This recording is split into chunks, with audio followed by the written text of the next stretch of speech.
Seven wonders of the ancient world.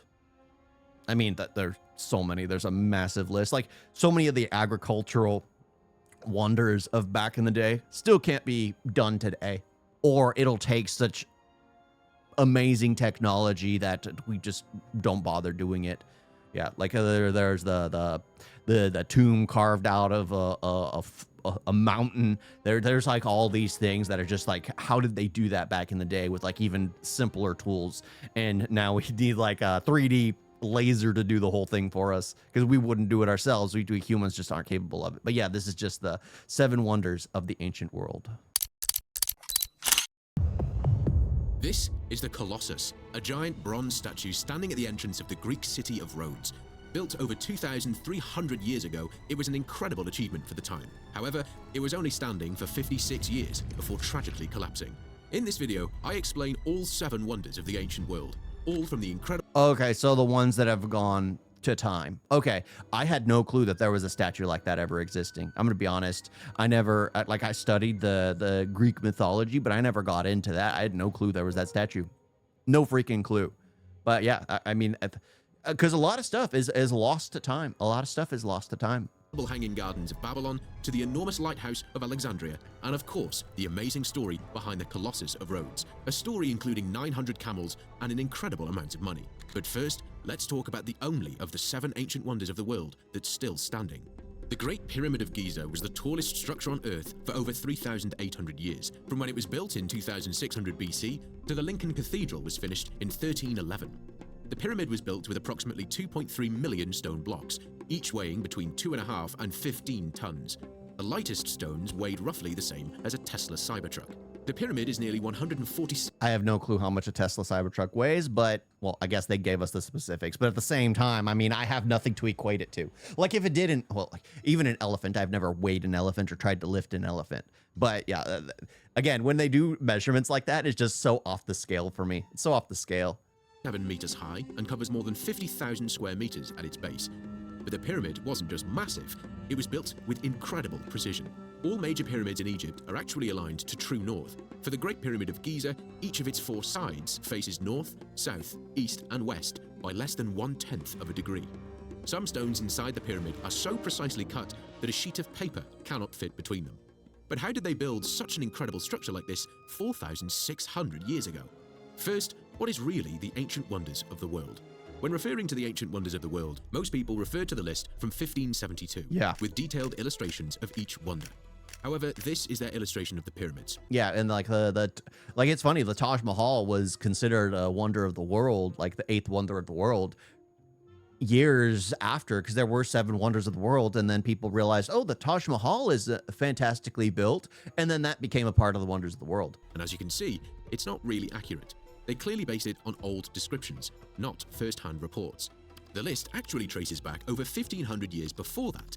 The document is called Laticuli Alexandrini and included multiple lists, such as the 7 tallest mountains, 7 greatest generals, the 7 greatest artists, and of course, the 7 wonders of the world. It originated around 200 BC in Alexandria, the center of knowledge and the capital of Egypt at the time. Back in Giza, Pharaoh Khufu ordered a tomb to be built. It was going to be the greatest and most secure structure ever to exist, a place for Khufu's body to rest and secure his treasures for eternity. He gathered 25,000 workers and started the construction that would take 20 years to finish. Inside the pyramid, multiple tombs were built at different levels, and the biggest of them was the King's Chamber, the final resting place for Pharaoh Khufu. But how did they build the Great Pyramid of Giza? Multiple theories exist, but no exact method is agreed upon. This topic could be an entire video on its own. Yeah. So for this video, I'll focus on the most widely... Like, that's something that's fascinating. That's why a lot of people are so eager to jump on, like, the aliens theory, because the ingenuity of back in the day, the fact that people could do this kind of stuff way back in the day, this kind of calculation, this kind of mathematics, this kind of precision cutting, without laser technology, without the mechanisms to lift things, because all they really had back in the day was like pulley and lever systems. That was it. Very bare bones. But the fact that they could build something so spectacular back then is just fascinating. Have a good one. Have a good one. Accepted theories. First, they'd need the materials to build the pyramid. a huge amount of limestone and granite was needed. Most of these stones came from local mines, but inside the king's chamber, a different kind of stone was used. The king's chamber was built using red granite, with blocks of stone weighing up to 80 tons each. That's roughly the weight of a Boeing 737. Not only did the Egyptians have to move these stones with human force, they imported them from the opposite end of the Nile River. The red granite came from Aswan, a city over 800 kilometers away.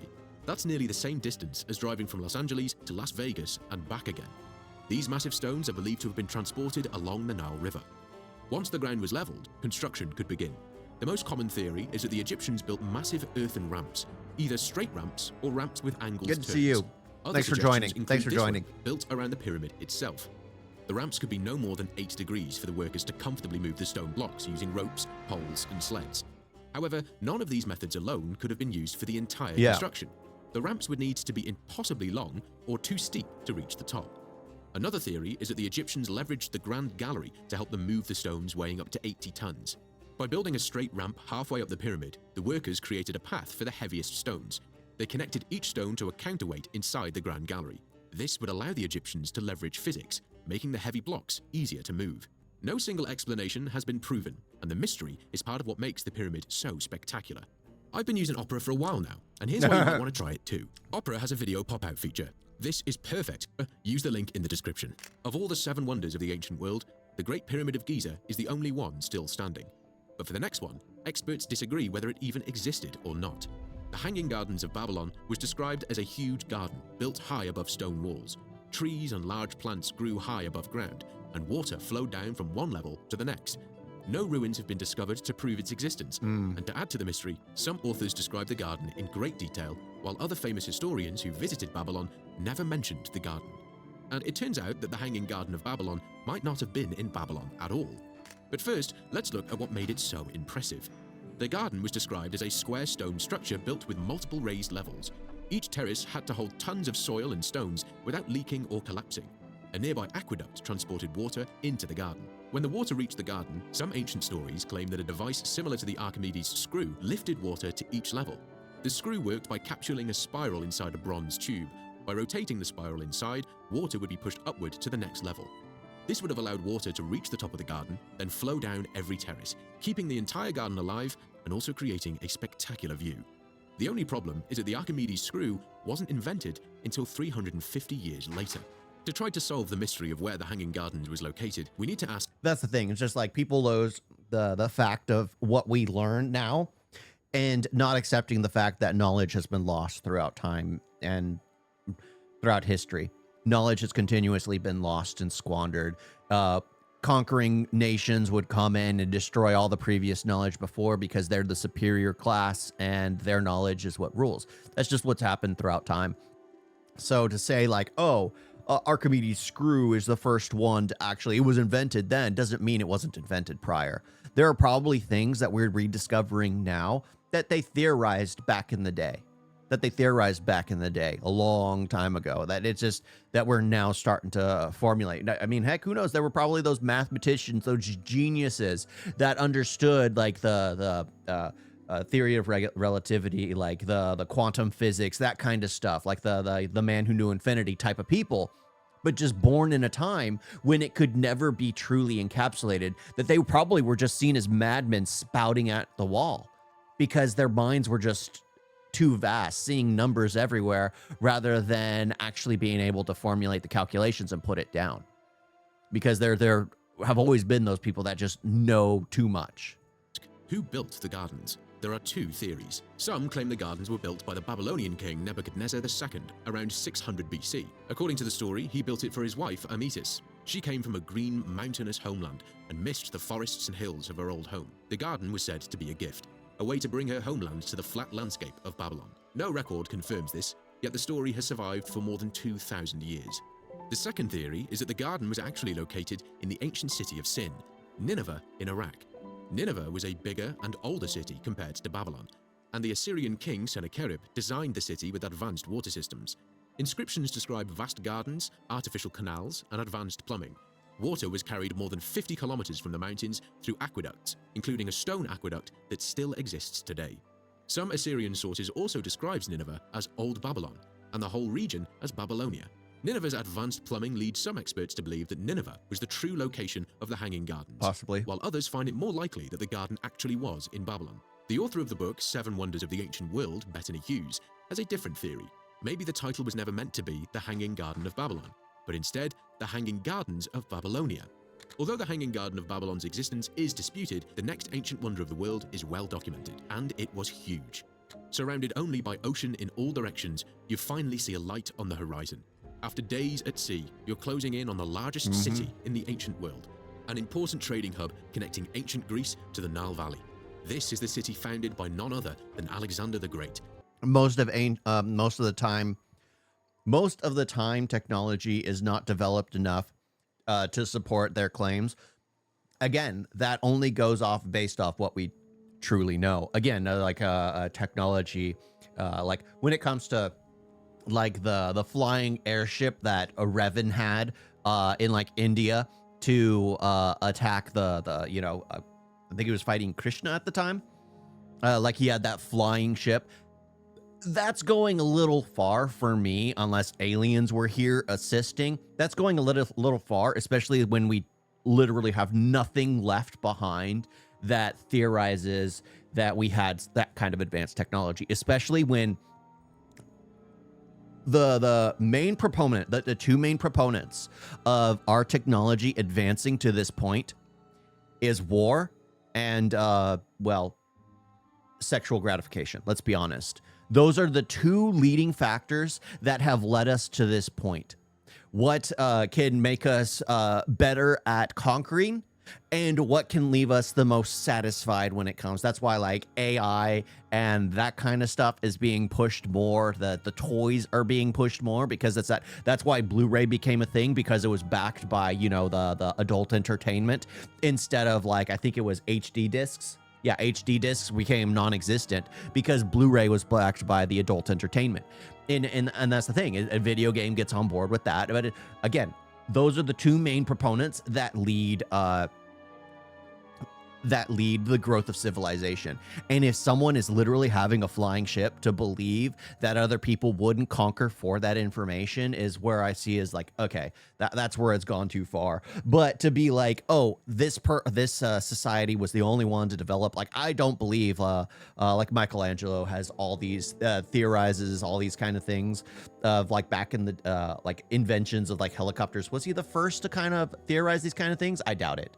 Like a simple kind of pedal-based helicopter? Probably not. No, were they the first to build bikes? I'm pretty sure someone invented something like that way back in the day. But there is no evidence pointing to the fact that advanced technology, to the extent of like a flying ship, not so much, but that they had the capability to do those kind of things, yes. If it aided in warfare, it'd probably have been known a long time ago. But the fact that it didn't, like iron. As soon as iron was found out, guess what? It spread across the globe. Why? Because it was used in warfare. It was used in warfare, and that's what it is. It's primarily, especially back in the day, it was the ability to conquer, which pushed the nations further. The light guiding you safely toward shore is the Lighthouse of Alexandria. Originally called the Pharos, the Lighthouse of Alexandria was massive in size. Compared to a lighthouse in the 21st century, the Pharos was up to 3 times the height. It was one of the tallest man-made structures for centuries, excluding the pyramids. To achieve this height, the lighthouse consisted of 3 levels: a square base, an octagonal middle, and a cylindrical top, crowned with a statue. The statue might have represented Zeus, the king of the Greek gods, or Poseidon, the god of the sea. Probably Inside Poseidon. the lighthouse, historians believe a large mirror was used to reflect light and guide nearby ships. During the day, the lighthouse reflected sunlight, and by night, a massive fire guided ships approaching the harbor. Some stories claim that the lighthouse could be seen from over 50 kilometers away. The Lighthouse of Alexandria was so famous that its name became universal. Pharos became the word for lighthouse in Greek, French, Spanish, and many other languages. Between the years 900 and 1300, several strong earthquakes hit Alexandria. Piece by piece, the lighthouse collapsed. The stones and ruins were later reused to build a medieval fortress on the same island where the lighthouse once stood. The Lighthouse of Alexandria survived for over 1,500 years, and while we know what happened to the lighthouse, historians are not exactly sure what happened to this next wonder. The statue of Zeus was a giant statue of the Greek god seated on a throne.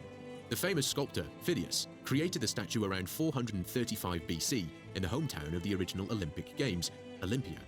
The statue of Zeus was so tall it almost touched the temple ceiling. Standing around 12 meters, the statue was made from large quantities of gold and ivory. Some sources describe Well, then that's what happened to it. Someone came, conquered, and took it all, melted it down. That's just what happens. a reflecting pool of oil placed in front of the statue, making it appear even taller. The statue was seen as both extremely expensive and beautifully made. For example, the philosopher Epictetus believed one could only die happy after witnessing the statue of Zeus. So how could something so beautiful just disappear? Historians aren't entirely sure what happened to the statue. One theory suggests the statue was destroyed by earthquakes around year 522 in Olympia, but no ruins remain to confirm this.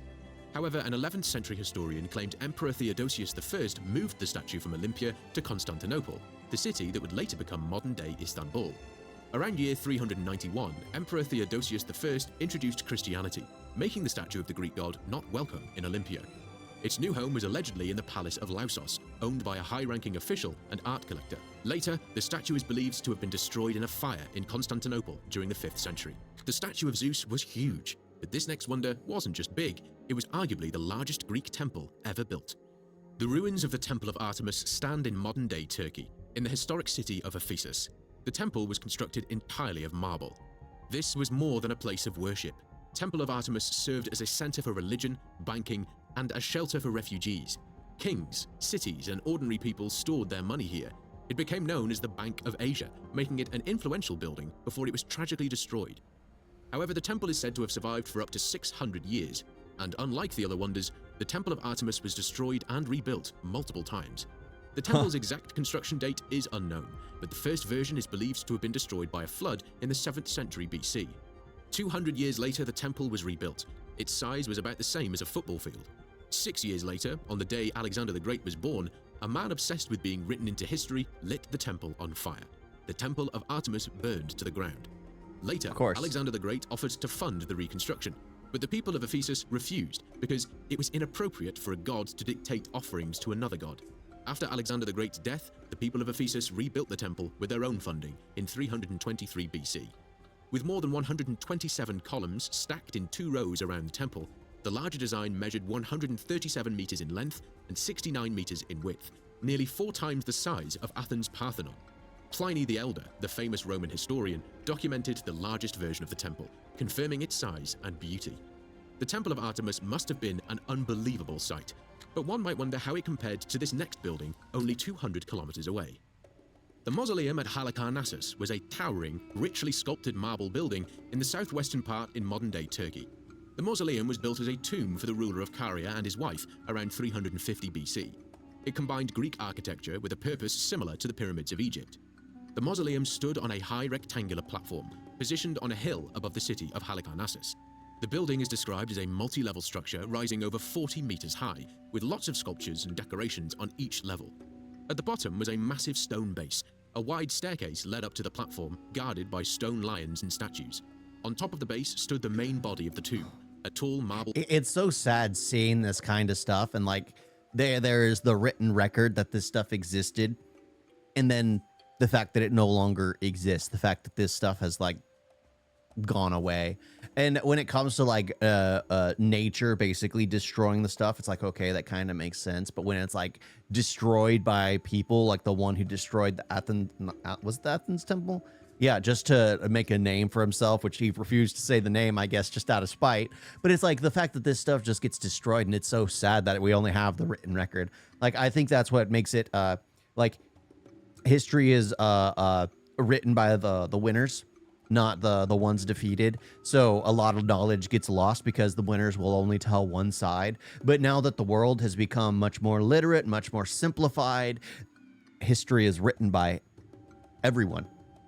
Not just the winners and the losers, but all the bystanders watching the whole thing. That's why America lost its thrill for bloodshed after World War II, because everyone got to see exactly what war was like, because they got the footage of the American soldiers dying on the battlefield. That when the Vietnam War came around, everyone was already disgusted, because in World War I they were rooting, in World War II they were rooting, until they saw the casualties, what people actually have to go through. That's where they lost their thrill for violence. That's where they were like, you know what, we probably need to find another way.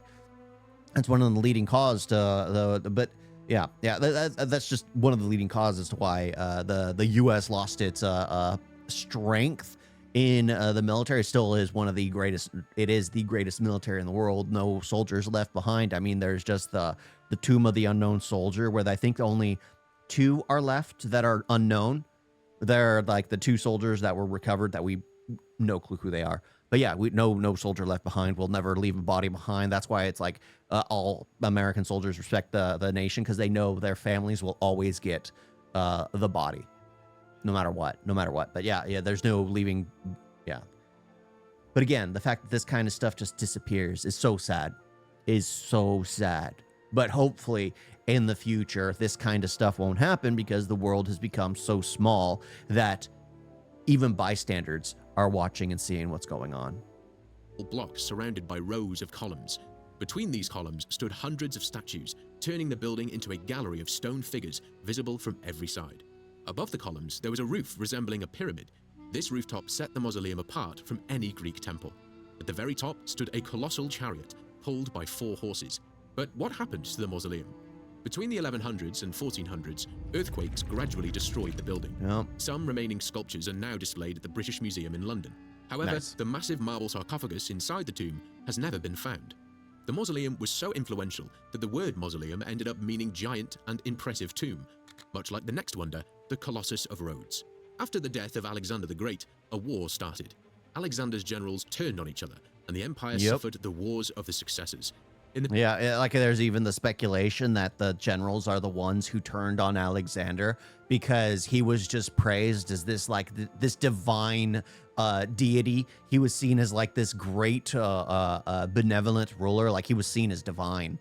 And yeah, it's believed that they turned on him, which is what led to the falling of Alexandria, because he believed in conquest, and he believed in knowledge. So he'd conquer and then try to take the knowledge. That's why he had the greatest library, the Library of Alexandria, the greatest library, because, and then during the fighting between the generals, they burned down the temple, the library, which had the accumulated stolen knowledge from around all the conquered areas. All the stolen knowledge, everything that was written was all in that library, and it all burned down just due to, no one truly knows what actually happened, but it is speculated that the generals were the one to take him out. Yeah, I studied the ancient history for a while. It was interesting. Middle of the war, Rhodes thrived as a merchant city. Perfectly placed between Greece, Egypt, and Asia, it became one of the most important trading hubs in the ancient world, but also an important target for enemies. In 305 BC, a powerful general named Demetrius attacked the city. Rhodes was well protected, but Demetrius brought one of the most terrifying weapons ever built, the Helepolis, a siege tower unlike anything else. It stood around 40 meters tall and weighed over 160 tons. How do they move it? Around the same weight as a blue whale. The attacks went on for almost a year. In the end, the war on Rhodes became too expensive. Demetrius gave up and his army left Rhodes. The people of Rhodes gathered the bronze, iron, and metal from the battlefield. They melted it all and sold it as scraps. The total value came to around 300 talents of silver, an enormous fortune in the ancient world, estimated to be worth millions of dollars in today's money. With this wealth, the people of Rhodes decided to honor the god of the sun, Helios, building a statue like no other, something as grand as the weapon that tried to conquer the city. The greatest sculptor on the island was hired to build the giant statue. His name was Chares of Lindos. Construction began and it lasted for 12 years. The statue stood on a massive stone pedestal. And the Gotta sculpture go was said right to be around underneath. 32 meters tall. Bronze was used as the statue's skin. To complete the statue, Chares of Lindos had workers build a massive earthen ramp. Unfortunately, the Colossus did not stand for long. In 226 BC, only 56 years after it was finished, a powerful earthquake struck Rhodes.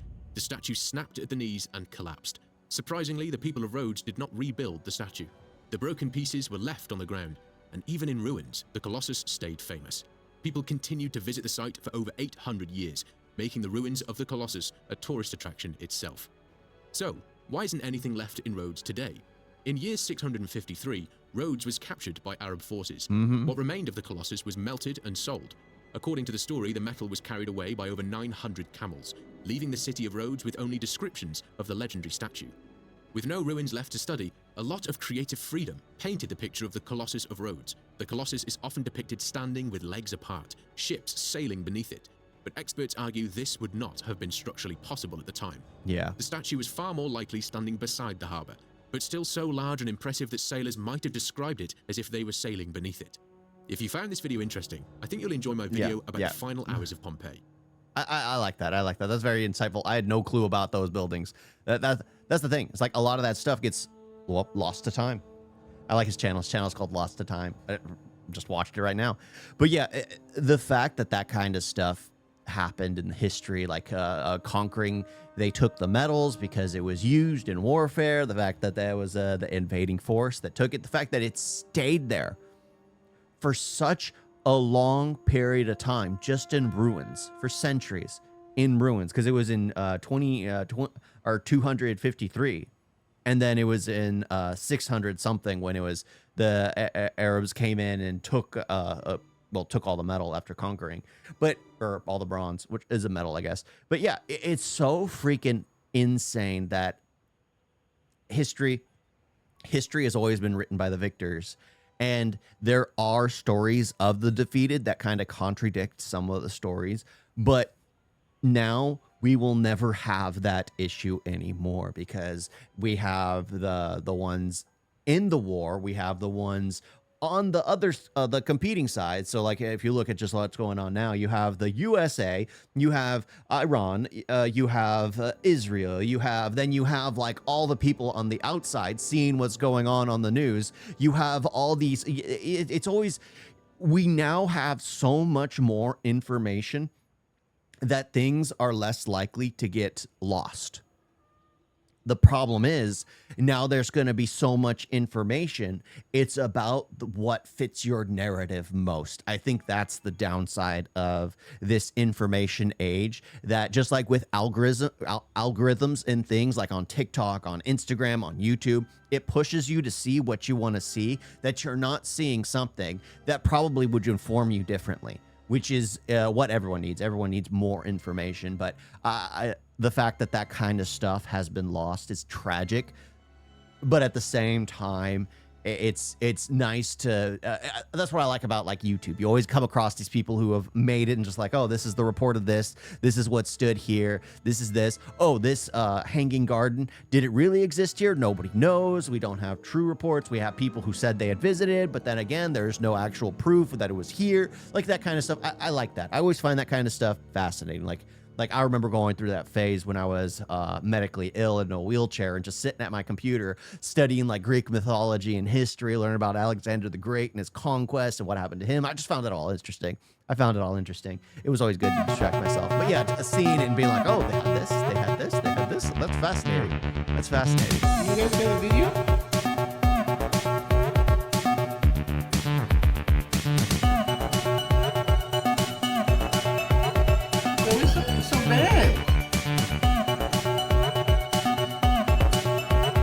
Don't forget to like and subscribe. Wait like that.